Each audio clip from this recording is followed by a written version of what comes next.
Dance ही देखते बेटो। और यहाँ पे चंडीगढ़ में बहुत कुछ बड़ा करने वाली है गवर्नमेंट। अभी यहाँ पे न्यूज़ देखो, what will be the mean for the Chandigarh if it is brought under article 240। अभी ये क्या चल रहा है, बहुत ट्रेंडिंग में नहीं चल रहा है, क्योंकि चंडीगढ़ में आर्टिकल 240 में लाना चाहिए, लाने का सोच रहे हैं। अभी प्रपोज किया गया है बिल, अभी वो पार्लियामेंट में लाया नहीं बट प्रपोज किया है, और उसके ऊपर ही बहुत ज़्यादा कंट्रोवर्सी चल रही है। तो ये न्यूज़ आई है इंडियन एक्सप्रेस में और बहुत ट्रेंडिंग है। तो देखिए क्या मीनिंग है आर्टिकल 240 का।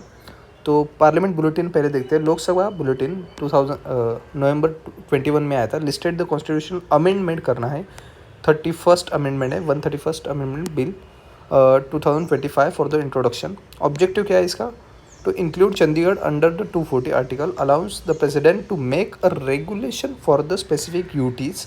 स्पेसिफिक यूटीज़ है, स्पेसिफिक यूटीज़ में वर्ड यूज़ कर रहा है, क्योंकि क्यों कर रहा हूँ मैं आगे जाके बताऊँगा।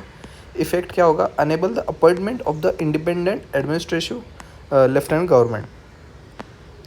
अभी आर्टिकल 240 क्या कहता है, empowers the president to frame the regulation for the certain UTs, like certain UTs. अब ये यूपीएससी के लिए बहुत बड़ा क्वेश्चन रहेगा, और ऑप्शंस में यहाँ पे तुमको दिए जाएंगे, अंडमान निकोबार, लक्षद्वीप, दादरा नगर हवेली, दमन, दीव और Pondicherry.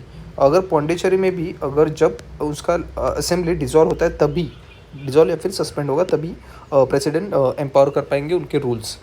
Presidential regulation can be overridden acts on the parliament application applicable for the UTs if applicable to Chandigarh. अभी देखो, अगर president Chandigarh will be come under the direct administrative control of the centre. अभी चंडीगढ़ पे डायरेक्ट सेंटर का control आ जाएगा, ना कि किसी स्टेट की गवर्नमेंट का रह पाएगा उसके ऊपर कंट्रोल।